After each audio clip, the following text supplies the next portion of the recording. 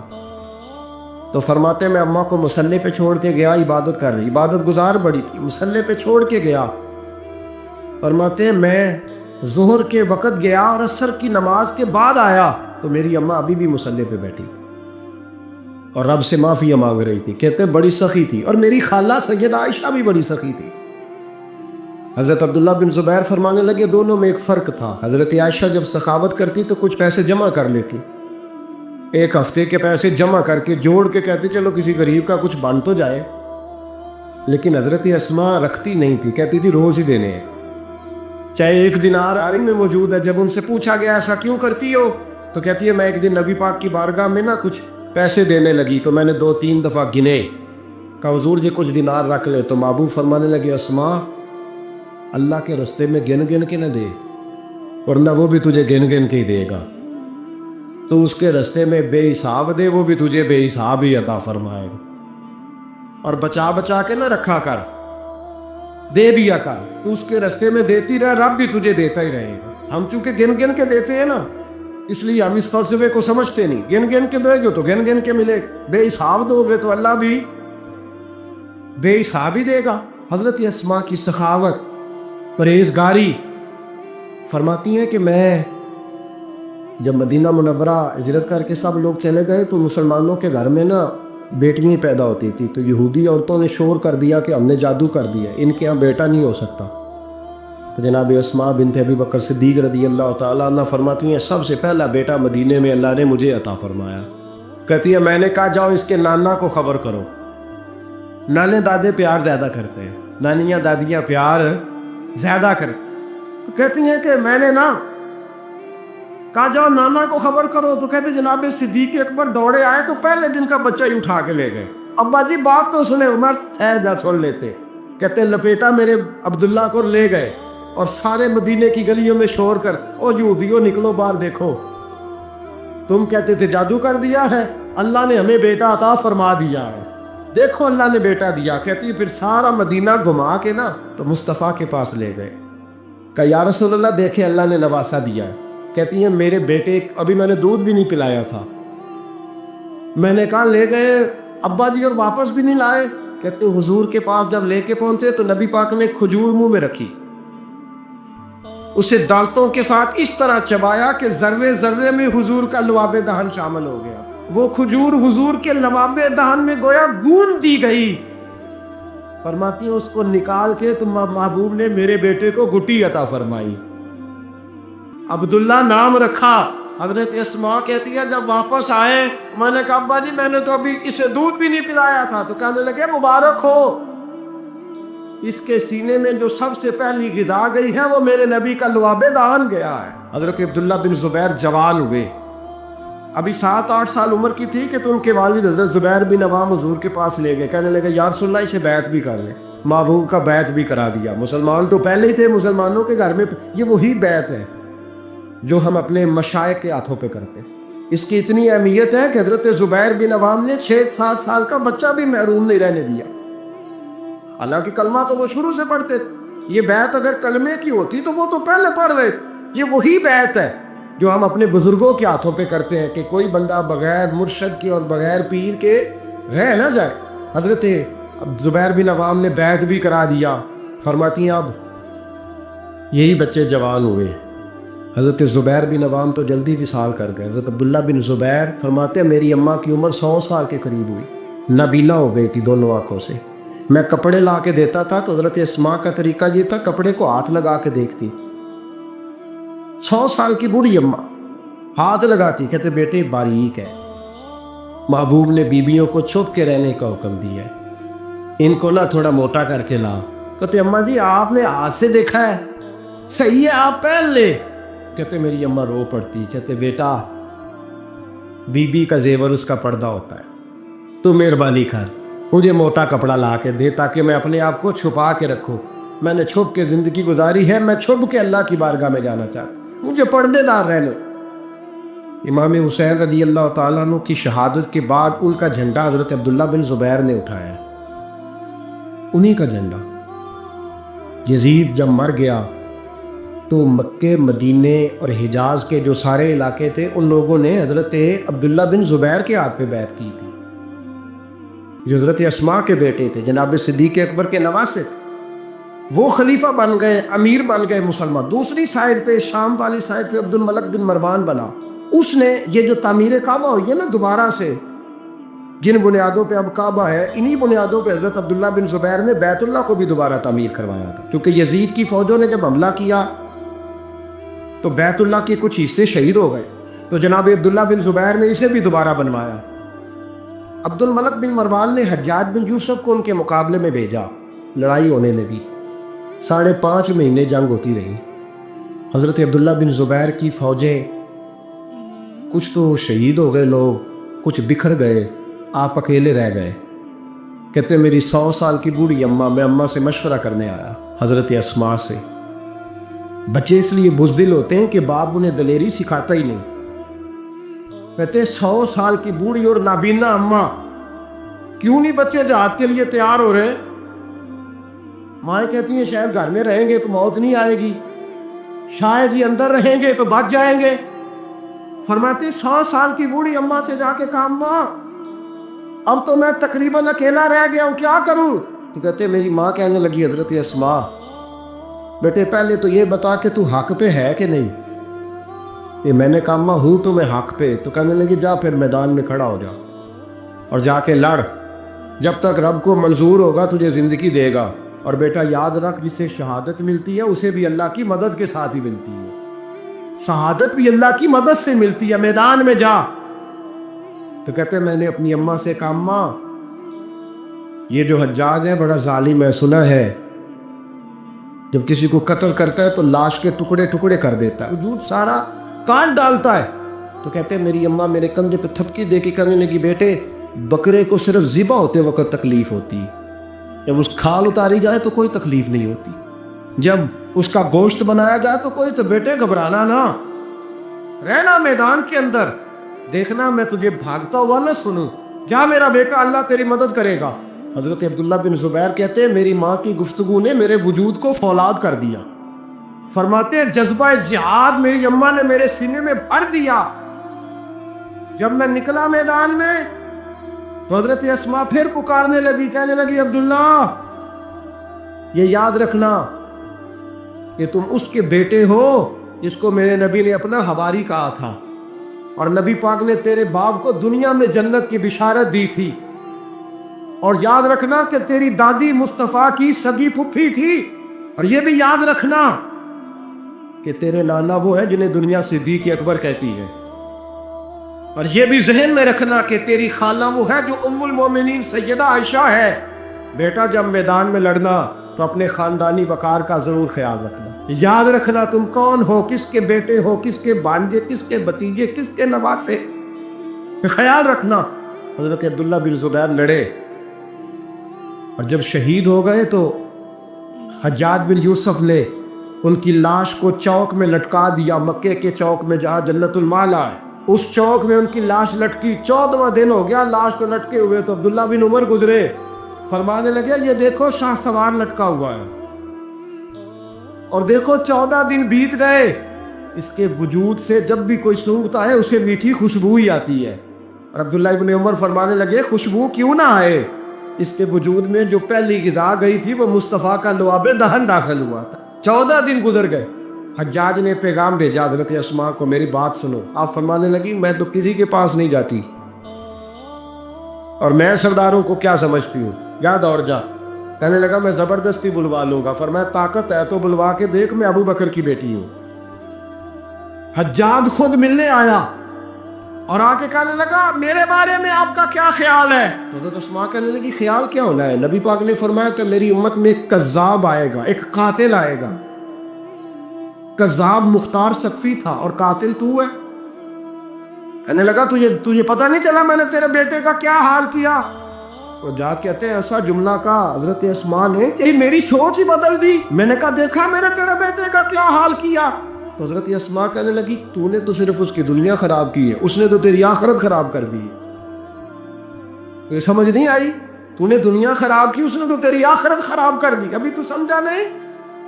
تو کہنے لگا اماں تو بوڑھی ہے، تجھے شاید پتہ نہیں کہ تیرے بیٹے کی لاش لٹکی ہوئی ہے۔ تو کہتے ہیں حجاج کہتے ہیں حضرت اسماء کہنے لگی شکر ہے اللہ کا، شکر ہے اللہ کا، میرے بیٹا لٹک تو گیا ہے پر کسی ظالم کے آگے جھکا تو نہیں نا، شکر ہے اللہ کا۔ اور کہنے لگی شاہ سوار لٹکے ہی ہوتے ہیں، جو شاہ سوار ہوتے ہیں وہ سواریوں پہ ہی ہوتے ہیں، حجاج جا۔ حجاج بن یوسف کہتا ہے جب میں باہر نکلا تو بڑی بڑی تلواریں میرا سر نہیں جھکا سکی تھی، پر حضرت اسماء کے جملوں نے میری گردن جھکا دی۔ لوگ مجھ سے پوچھتے تھے فاتح کون ہے؟ آپ کے عبداللہ۔